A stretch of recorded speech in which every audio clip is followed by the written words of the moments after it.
Assalamualaikum warahmatullahi wabarakatuh. Jumpa lagi bersama saya Adi di channel Ngulik Sejarah. Dan pada video kali ini saya akan kembali lagi membacakan suatu kisah misteri. Kali ini masih tetap berjudul Tanah Teluh, yaitu misteri tentang bagaimana tragisnya anak-anak panti asuhan ini meninggal dunia. Kali ini memasuki part yang ketiga sekaligus part terakhir dari keseluruhan alur ceritanya ya teman-teman. Yuk, daripada kita lama-lama nih, daripada kita penasaran bagaimana ceritanya, mari kita langsung saja menuju ke ceritanya. Perhatikan baik-baik karena ceritanya akan segera saya mulai.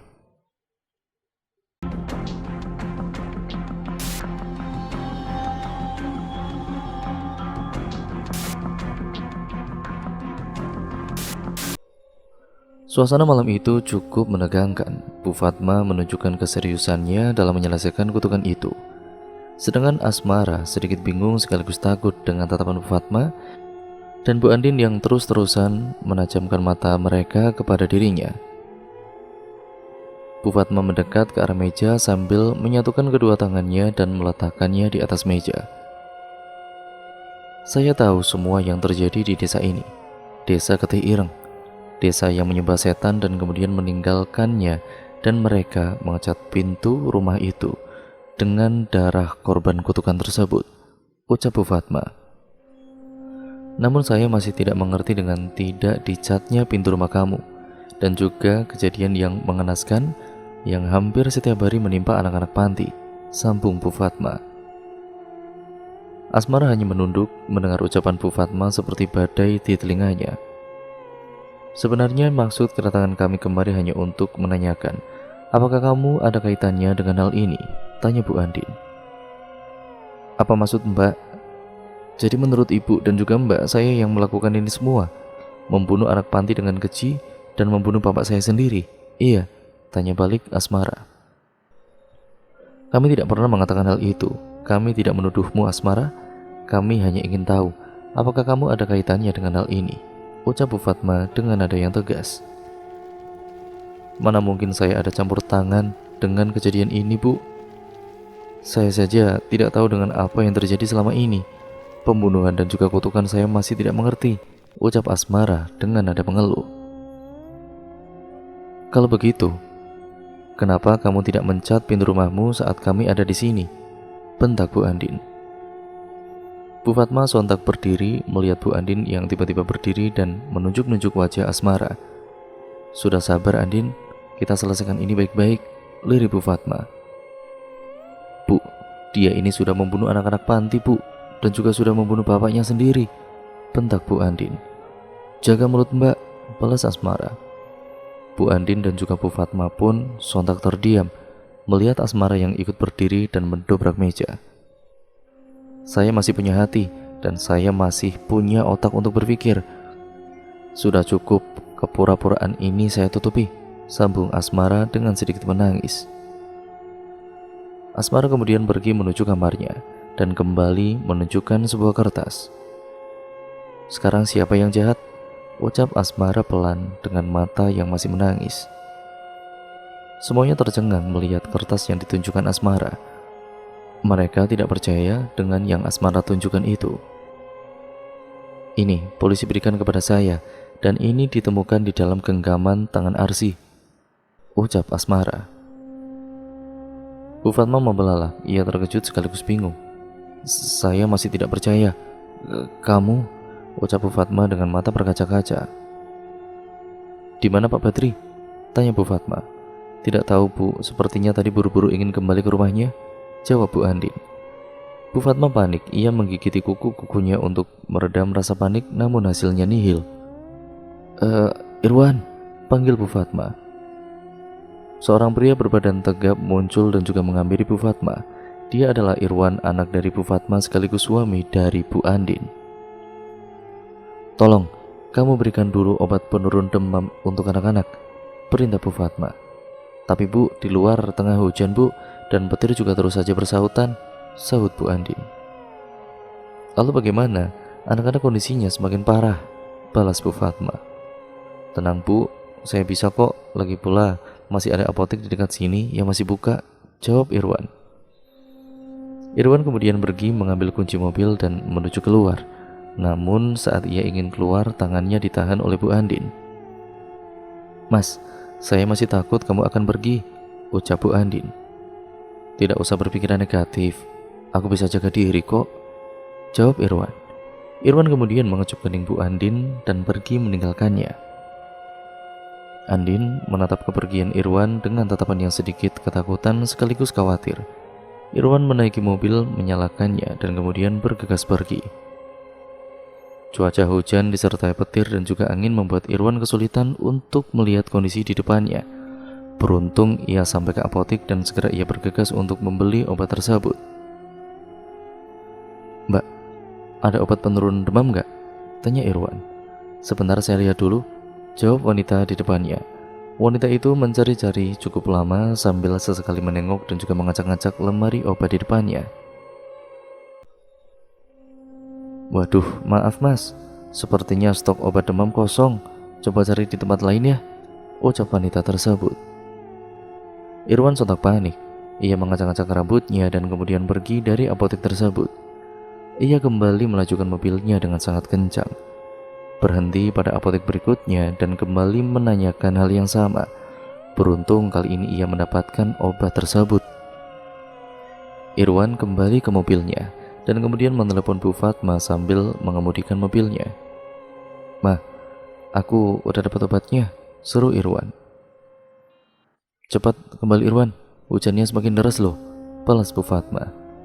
"Iya Ma," saut Irwan, dan Irwan kemudian menutup teleponnya dan meletakkan handphonenya di bangku sebelahnya. Irwan sangat fokus saat melajukan mobilnya dan tiba-tiba handphonenya kembali berdering. Irwan sontak melihat handphonenya dan kemudian melihat nama penelepon di handphonenya, yaitu istriku. Irwan berusaha menggapai handphonenya tanpa melihat handphonenya dan fokus menatap jalanan. Namun Irwan terus saja berusaha mengambilnya hingga akhirnya handphonenya terjatuh. Irwan kemudian melihat di mana handphonenya jatuh dan kemudian berusaha menggapainya. Namun seketika, brak! Mobil Irwan ini tertabrak oleh sebuah truk box. "Saya masih tidak percaya, kamu?" tanya Bu Fatma dengan mata membelalak. Asmara ikut menatapnya dengan tatapan geram. Bu Andin yang ketakutan juga membelalakkan matanya sambil sedikit demi sedikit memundurkan badannya. "Ternyata selama ini kamu yang menyantet mereka. Kamu juga yang membunuh Arsi dan Badri. Dan kamu juga yang menyebabkan kita semua dihantui rasa takut," seru Bu Fatma. Bu Andin hanya terdiam. Ia menelan ludahnya dengan sangat cepat dan kemudian mengeluarkan keringat dari pelipisnya. "Kamu itu pembunuh, Andin. Kamu pembunuh," teriak Bu Fatma. Bu Andin terus memundurkan badannya dan kemudian tangannya meraba sebuah panci di belakangnya dan perlahan menggenggamnya. "Kenapa Andin? Kenapa?" Tung! Bu Andin tiba-tiba memukul kepala Bu Fatma dengan kerasnya dan kemudian Bu Fatma jatuh tidak sadarkan diri. Bu Andin kemudian menoleh ke arah Asmara dan kemudian berlari menghampirinya. Asmara yang sadar akan hal itu berusaha kabur, namun Bu Andin terlalu cepat. Ia berhasil memegang tangan Asmara dan memukulnya dengan panci yang dipegangnya itu beberapa kali, tentunya dengan sangat kuatnya. Asmara pun akhirnya tumbang. Kemudian datang Andi yang berusaha untuk melemahkan Bu Andin. Namun tiba-tiba ada seorang pria dengan tampang menyeramkan memukul leher Andi hingga Andi jatuh pingsan kala itu. Bu Andin menoleh ke belakang. Ia melihat pria di belakangnya dengan senyuman keji dan mengerikan. "Urus mereka," lirik Bu Andin. Pria tersebut kemudian menyekap anak-anak, dimulai dari Sandi, Kiki, kemudian Dimas. Ketiganya tidak bisa melawan karena satu, ya Dimas ini masih terlalu lemah. Sedangkan Sandi dan juga Kiki tidak punya cukup tenaga untuk melawan, dan Reza serta April keduanya masih tidak sadarkan diri. Setelah menyekap ketiga anak tersebut, pria tersebut menali badan mereka dan kemudian membawanya ke suatu tempat. Sedangkan Bu Andin, dia kemudian menali tubuh Bu Fatma. Asmara dan juga Andi kemudian menggeret mereka mengikuti pria tersebut. Keduanya puas. Senyuman di wajah mereka terlihat jelas. Senyum akan kepuasan akan dendam yang terbalaskan. Sebentar lagi Trilo akan bangkit dan membuatku menjadi dukun santet paling sakti di jagat ini. ucap pria tersebut sambil Bu Andin tersenyum ke arahnya. Ya, itu urusanmu. Urusanku hanya ingin melihat mereka mati, seperti apa yang mereka lakukan kepada Irwan, anak-anak manja ini, dan si tua bangka ini, serta si parasit ini harus musnah dari muka bumi, sahut Bu Andin. Kita lihat saja nanti bagaimana Trilo akan menghabisi nyawa mereka. Keduanya tertawa lepas layaknya seorang psikopat yang berhasil mendapatkan korban. Bu Fatma perlahan membuka matanya. Ia melihat Bu Andin yang tengah berdiri menatapnya dengan menyilangkan kedua tangannya di dada. Kemudian ia melihat seorang pria tua yang tengah duduk menyila sambil mengkomat-kamitkan mantra. Bu Fatma kemudian berusaha bangkit, namun ia melihat dirinya, tangan dan kakinya sudah terikat dengan kuat. Bu Fatma kemudian melihat sekeliling, sebuah tempat yang lumayan besar dengan beberapa pintu merah mengelilinginya, dan juga sebuah lingkaran besar berada di tengah-tengah ruangan tersebut. Bu Fatma mencoba melepaskan diri, namun ikatan yang mengikat tangan dan juga kakinya begitu erat. "Andin, lepaskan saya," teriak Bu Fatma. Bu Andin sontak menoleh. Ia melihat Bu Fatma dengan tatapan kejamnya. "Oh, sudah bangun, Bu. Bagaimana tidurnya? Nyenyak kan?" tanya Bu Andin. Bu Andin menatapnya dengan tatapan tajam dan geram. "Tidak usah basa-basi kamu. Saya tidak menyangka ternyata selama ini kamu dalang dari semua ini." Dibantu dengan pria tua bangka itu, gerutu Bu Fatma. Hei, jangan salahkan saya. Ini semua salahmu, juga anak-anak manja itu," balas Bu Andin. "Apa salah mereka, Andin? Sampai-sampai kamu tega membunuh dan juga menyiksa mereka?" tanya Bu Fatma. Dasar bodoh. Harusnya setelah aku lakukan ini semua harusnya kalian itu sadar," bentak Bu Andin. "Memang apa salah kami ya? Sampai-sampai kamu melakukan ini semua?" "Percaya dengan setan," balas Bu Fatma. "Kalian telah membunuh suamiku, dan saya harus ikhlas? Tidak, saya tidak akan pernah ikhlas kecuali kalian merasakan apa yang aku rasakan," jelas Bu Andin. Bu Fatma sontak membelalak. Ia tidak percaya bahwa ternyata Irwan anaknya adalah alibi Bu Andin untuk menyiksa anak-anak panti asuhan. "Saya masih tidak percaya. Hanya gara-gara itu kamu menyakiti mereka?" tanya Bu Fatma. "Hei, dasar manusia biadab, apa kamu bilang? Hanya begitu saja?" tanya Bu Andin.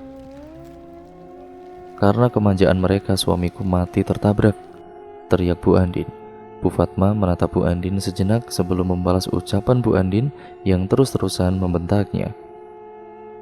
"Kalau kamu tidak meneleponnya terus-menerus, Irwan tidak akan bernasib seperti itu, Andin," seru Bu Fatma. Cukup. Ini semua salah kalian, bukan salahku. Karena sikap manja kalian itulah suamiku mati mengenaskan, dan sekarang saatnya kalian menyusul mereka di neraka," ucap Bu Andin dengan dingin. "Jangan lakuin itu, Andin. Andin," teriak Bu Fatma. Mbak Darmijo?" tanya Asmara tiba-tiba. Bu Andin menoleh ke arahnya dan pria yang tengah duduk menyilang yang Asmara panggil Mbak Darmijo itu menoleh ke arahnya. "Wah, kelihatannya ini akan menjadi balas dendam yang sangat dramatis," ucap Bu Andin. Bu Andin kemudian menoleh ke arah Mbah Darmijo sambil memberinya isyarat dengan menundukkan kepalanya.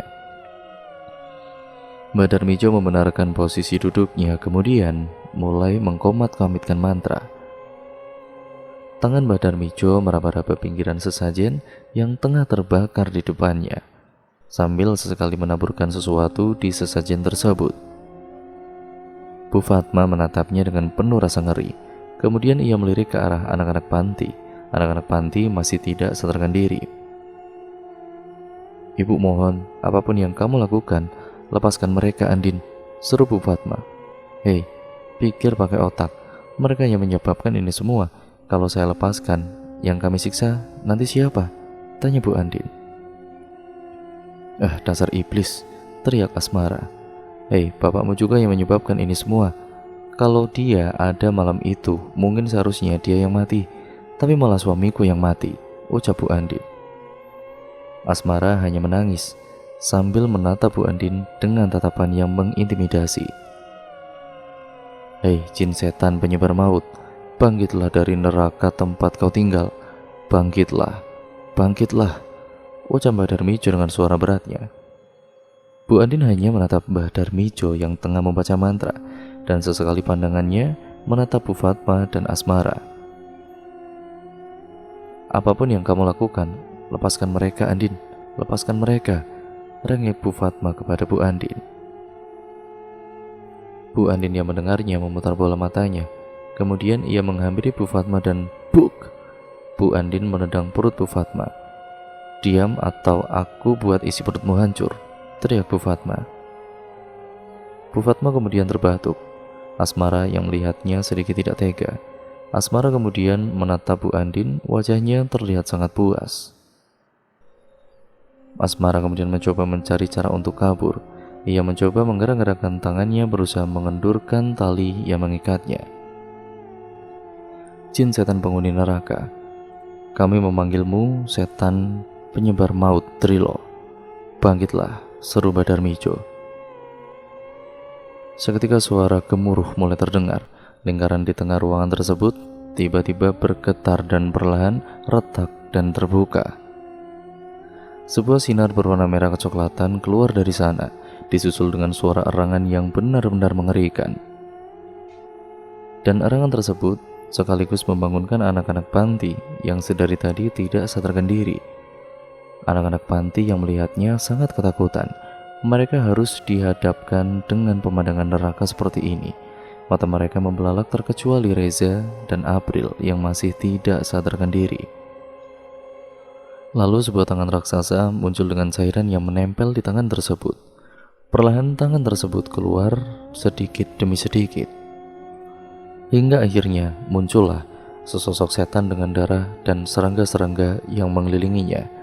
Matanya merah menyala dengan sayap kelelawar di punggungnya dan tanpa tanduk. Bu Fatma yang melihat makhluk tersebut hanya bisa menahan rasa takut. Makhluk mengerikan itu bak tokoh antagonis dalam sebuah dongeng.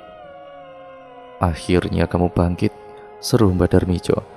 Makhluk tersebut hanya menunduk, dan kemudian Mbah Darmijo mulai mengkomat-kamitkan mantra dan kembali menaburi sesajen di depannya.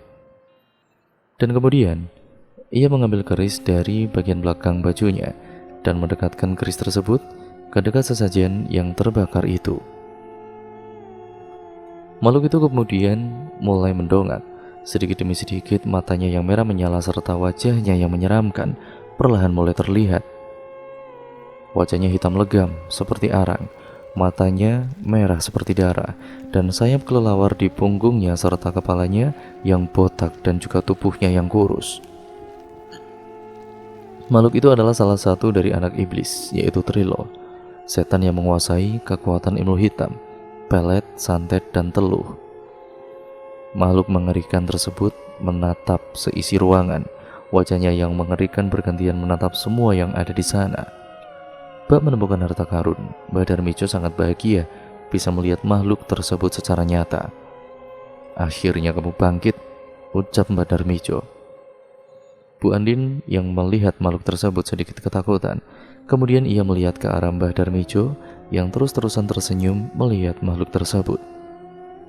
"Shh, Mbah, cepetan, panggil Bu Andin." Mbah Darmijo sontak menoleh, kemudian ia menunduk pelan dan kembali menghadap sesajen di depannya. Ia mulai membaca mantra, dan Ibu Andin mengeluarkan sebuah kalung dengan 11 boneka putih yang lehernya terdapat rambut. Mbah Darmijo terus membaca mantranya hingga akhirnya ia melemparkan sesuatu ke dalam sesajennya dan kemudian, wah, makhluk tersebut berteriak. Dan setelah itu, ia berjalan menghampiri anak-anak panti, kemudian tangannya menunjuk ke arah Riri, dan seketika itu juga tubuh Riri kemudian melayang di udara. Perlahan tubuh Riri mendekat ke arah makhluk mengerikan tersebut, dan kemudian tangan makhluk tersebut berubah posisi, tangannya seperti siap mencekik leher Riri sampai terputus. Tubuh Riri semakin mendekat. Bu Fatma yang melihatnya sontak histeris. Beberapa kali ia berteriak kepada Bu Andin, namun Bu Andin seperti tidak peduli. Makhluk itu sedikit membuka mulutnya dan seketika itu juga wajahnya berubah menjadi sangat mengerikan. Kini Riri dicekik olehnya. Mbah Darmijo terlihat terus-terusan membaca mantra-mantranya. Riri yang kesakitan berusaha berteriak, namun cengkeraman setan tersebut terlalu kuat sehingga melukai leher Riri dan kemudian darah mulai mengalir dari leher Riri. "Lepaskan Riri, tolong lepaskan dia," teriak Bu Fatma. Bu Andin yang mendengarnya semakin senang. Bu Andin tertawa kecil melihat semua orang di ruangan ini tersiksa sangat sakit olehnya. "Tolong," lirih Riri pelan. "Ibu mohon lepaskan mereka semua, Andin. Lepaskan. Maafkanlah mereka," rengek Bu Fatma. Bu Andin kemudian menoleh ke arah Bu Fatma dan mendekatinya. "Sudah cukup saya bersabar. Sekarang mereka harus merasakan apa yang aku rasakan," ucap Bu Andin. "Tolong lepaskan mereka, Andin. Ampuni mereka, Andin. Mereka masih anak-anak," rengek Bu Fatma. "Kemana kalian saat suamiku mati? Menangis saja tidak?" bentak Bu Andin sambil menendang kepala Bu Fatma. Bu Fatma menangis, ia semakin takut, sedangkan Bu Andin terus saja tersenyum bahagia melihat semua anak panti tersiksa dengan neraka yang ia ciptakan. Makhluk mengerikan tersebut kemudian menghampiri April. April yang masih lemas tidak berdaya hanya bisa menunduk tanpa memperdulikan keberadaan makhluk mengerikan tersebut. "Andin, hentikan," teriak Bu Fatma. "Grab!" Makhluk itu segera mencekik leher April. Ia mengangkat April hingga tubuhnya ini tidak lagi menapak tanah. Bu Fatma melotot sambil menitikkan air mata. Asmara menangis. Anak-anak panti yang lain tertunduk sambil menangis. Bu Andin tertawa melihat semua penderitaan anak-anak panti. Dimas menatap wajah Bu Andin. Emosi di dalam tubuhnya begitu berkobar melihat wajahnya yang puas akan neraka ini. Dimas kemudian melihat Asmara. Terlihat borgol yang mengikat Asmara mulai sedikit rusak karena Asmara terus-terusan berusaha menarik borgol tersebut. Dimas kemudian menatap makhluk yang mengerikan tersebut. Amarah Dimas ini semakin tidak terpedam. Ia seakan ingin menghabisi makhluk tersebut, begitu juga dengan Bu Andin. "Dimas," panggil seseorang seketika. Dimas sontak menoleh ke pintu sebelah kirinya. Terlihat bayangan sepasang kekasih yang pernah ia lihat di dalam mimpinya. "Maafkan kami tidak bisa menjagamu dengan sepenuh hati," ucap wanita tersebut. Dimas mulai menitikkan air mata. Kemudian bayangan orang tuanya itu kemudian berlari, menghampiri makhluk mengerikan tersebut. Seketika makhluk mengerikan tersebut terdorong oleh bayangan orang tua Dimas dan terbawa ke ruangan sebelah kanan. Mbak Darmijo sontak terpental hingga tidak sadarkan diri. Bu Andin mulai panik. Asmara yang menyadari hal tersebut seketika langsung menarik ikatan borgol di tangannya dengan sekuat tenaga dan menghampiri Bu Andin. "Ah, bangsat," teriak Asmara. Asmara kemudian memukul wajah Bu Andin dengan sekuat tenaga dan menendangnya. Setelah itu Bu Andin terkapar. Kemudian ia pergi meninggalkan Bu Andin dan menghampiri anak-anak panti. "Semuanya baik-baik saja?" tanya Asmara panik. Anak-anak panti tidak ada yang menjawab, semuanya lemas tidak berdaya. Setelah Asmara melepas semua ikatan anak-anak panti, Asmara kemudian membantu anak-anak panti untuk berdiri. Namun seketika, wah, Asmara tercekat. Tubuh perlahan mengambang ke atas udara dan lehernya tercekik. Dan setelah itu terlihat Bu Andin yang menggenggam sebuah boneka berwarna putih dan mengangkatnya ke atas udara. "Mati kau Asmara," teriak Bu Andin. "Jangan Andin," teriak Bu Fatma. "Buak!" Bu Andin melempar tubuh Asmara ke tembok hingga membuat Asmara tidak sadarkan diri. "Hahaha, kau pikir kau pahlawan Asmara? Melawanku saja kamu tidak bisa," ucap Bu Andin. Dimas menatap Asmara yang tersungkur lemas tidak berdaya. Matanya berkaca-kaca menahan emosi yang berkecamuk di dalam dirinya. Dimas menggenggam tangannya berusaha meredam amarah. "Dimas," panggil seseorang lagi. Dimas kemudian menoleh, suaranya bersumber dari ruangan sebelah kanan. "Pak Badri?" tanya Dimas. Bayangan Pak Badri berdiri tepat di ruangan sebelah kanan bersama Sania dan juga Arsi yang menatapnya dengan sungkingan senyum. Mereka bertiga kemudian menunjuk tubuh Mbah Darmijo yang tidak sadarkan diri.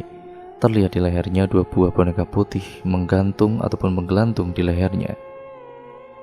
Dimas kemudian mencoba bergerak, merangkak mendekati tubuh Mbah Darmijo untuk mengambil boneka tersebut. Bu Andin kembali mengangkat boneka tersebut dan membuat tubuh Asmara kembali mengambang di udara. "Kamu harusnya ikut bersama bapakmu," teriak Andin. Dan lagi-lagi, buak! Wah! Bu Andin kembali mengempas tubuh Asmara hingga menghantam tembok dengan kerasnya. Bu Andin kemudian membuang boneka tersebut dan kemudian mengambil sebuah kunci dari saku bajunya. "Sekarang giliranmu," lirihnya pelan kepada Bu Fatma. Bu Fatma tertunduk lemas, ia menangis, ia tidak bisa berpikir bahwa Bu Andinlah akan melakukan semua ini padanya. Bu Andin melepas borgol Bu Fatma dan kemudian mengangkat dagu Bu Fatma hingga keduanya berhadapan-hadapan. "Ini yang kamu dapatkan ketika kamu membuat suamiku mati," ucap Bu Andin. Bu Fatma menggeleng sambil menangis. Kamu jahat, teriak Bu Fatma. "Diam kamu," balas Bu Andin. Bu Fatma terkejut dan Bu Andin kemudian membuang dagu Bu Fatma dari pegangan tangannya. Hingga kemudian akhirnya Bu Fatma kembali tertunduk. "Aku yang berkuasa di sini dan kalian semua hanyalah semut yang bisa kuinjak kapanpun," ucapnya.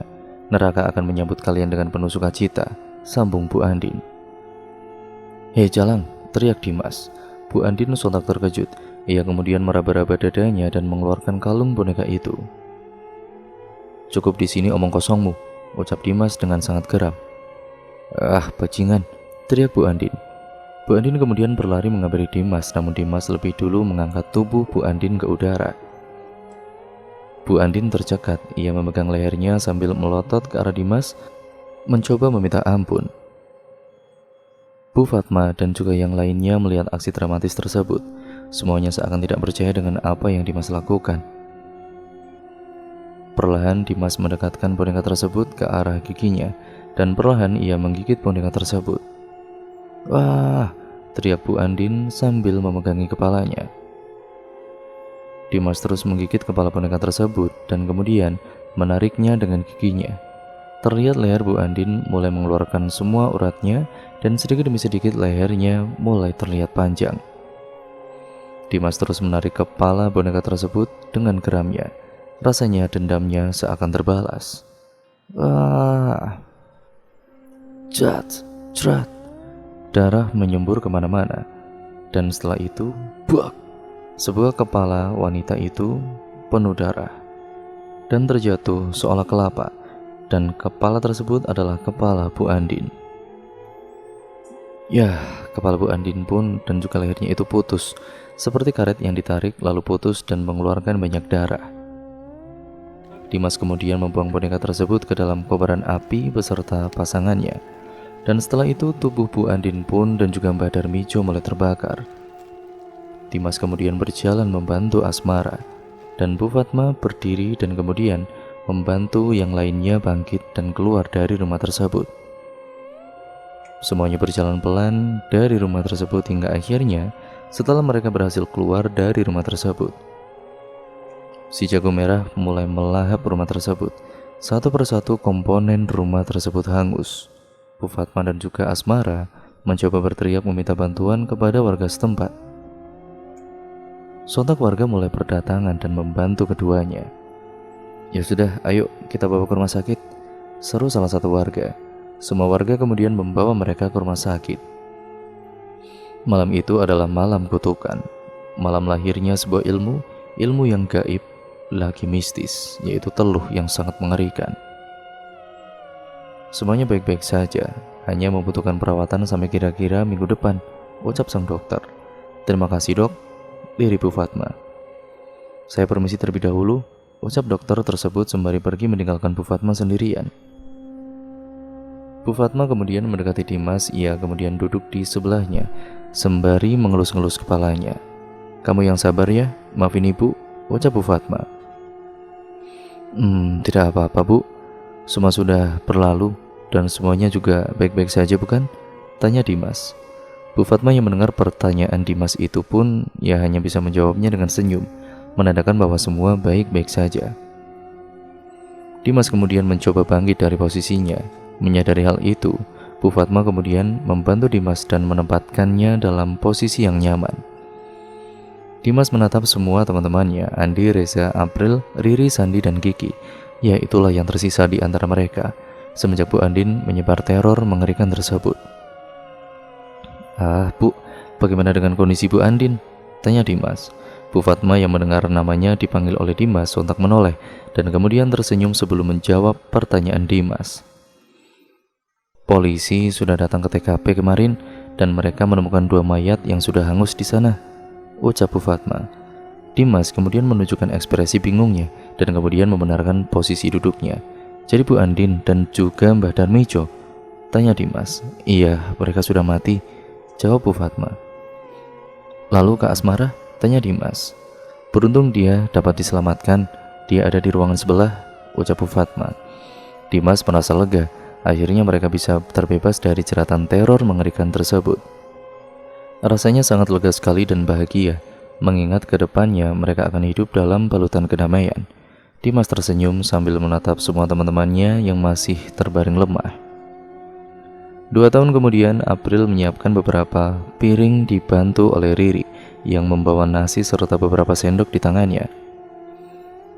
Keduanya meletakkannya di atas sebuah meja kecil dan kemudian setelah itu mereka kembali menuju dapur. Di dapur terlihat Asmara dan juga Bu Fatma yang tengah memasak dan wanginya harum sekali. "Ada yang perlu dibantu, Bu?" tanya April. Sudah, nggak usah repot-repot. Panggil saja teman-temanmu yang lain, suruh cepat turun. Makan," perintah Bu Fatma. "Baik, Bu," seru April seraya pergi meninggalkan Bu Fatma dan Asmara di dapur. Tok tok tok. April mengetuk pintu beberapa kali sambil sesekali memanggil nama teman-teman laki-lakinya. "Dim, Res, Dik," panggil April. Kemudian pintu di depan April terbuka. Terlihat Reza tengah berdiri di sana sambil menatapnya.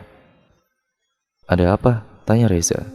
Bu Fatma nyuruh kalian turun untuk makan siang," ucap April. Begitu dengan gugup. Reza memperhatikan gerak-gerik April, sedikit aneh namun lucu. "Kenapa gugup?" tanya Reza. April kemudian menatapnya, kemudian menggeleng-gelengkan kepalanya beberapa kali dengan cepat. Enggak apa-apa kok," seru April. "Oh ya udah, kalau nggak apa-apa, ngapain masih di sini?" tanya Reza. April yang mendengar pertanyaan Reza sedikit berubah menjadi ganas. Wajahnya berubah menjadi masam dan sedikit sinis. Kemudian April pergi meninggalkan Reza berjalan cepat sambil sedikit berceloteh saat pergi. Kemudian Reza, Dimas, dan juga Andi keluar dari kamarnya dan pergi menuju meja makan. Kini mereka tinggal di sebuah rumah di pusat kota. Mereka berpikir mungkin di pusat kota suasananya sedikit berbeda. Walaupun ramai, ya setidaknya mereka jauh dari hal-hal mistis yang aneh-aneh. "Ibu kangen banget suasana seperti ini," ucap Bu Fatma. "Semuanya juga begitu, Bu. Semuanya rindu suasana seperti ini, tenang dan juga damai," ucap Asmara. "Ya, Ibu harap selamanya akan seperti ini dan tidak ada lagi hal-hal yang mengerikan seperti itu," balas Bu Fatma. Semoga saja, Bu," balas April. Ayo makan," seru Bu Fatma. Semuanya kemudian mengambil lauk masing-masing. Canda dan juga tawa kembali diciptakan hari itu. Rasanya mereka sudah lepas dari bayang-bayang teror mengerikan 2 tahun lalu. Mereka mulai bisa tersenyum kembali. Kehangatan panti asuhan yang pernah hilang kini kembali. Mereka akhirnya bisa tertawa setelah apa yang mereka lewati. Dan cerita pun akhirnya berakhir sampai di sini ya teman-teman. Bagaimana menurut kalian ceritanya? Kalian bisa komen sebanyak-banyaknya di bawah. Dan untuk kalian yang memiliki pengalaman horor ataupun cerita-cerita hasil karya kalian bisa kirimkan ke alamat email kami ya teman-teman. Ya, nantinya saya akan bacakan di video yang akan saya buat nantinya. Sekian, terima kasih, kurang lebihnya mohon maaf ya teman-teman. Oh iya, banyak sekali nih pembelajaran yang dapat kita ambil dari cerita kali ini. Intinya ya semoga kalian bisa mengambil yang baik, yang buruk kalian buang jauh-jauh, dan kemudian jadikan itu sebagai pembelajaran untuk kita semua agar kita menjadi manusia yang jauh lebih baik lagi ke depannya. Sekian, terima kasih, kurang lebihnya mohon maaf ya teman-teman. Sampai berjumpa di video terbaru selanjutnya. Oh ya, jangan lupa untuk kalian subscribe untuk kalian yang belum, dan nyalakan tombol lonceng notifikasinya agar kalian tidak ketinggalan video terbaru selanjutnya dari channel ini. Karena dengan kalian menekan tombol loncengnya, kalian akan selalu mendapatkan notifikasi video terbaru dari channel ini ke depannya. Sekian ya teman-teman, video ini saya akhiri. Kurang lebihnya mohon maaf. Wassalamualaikum warahmatullahi wabarakatuh.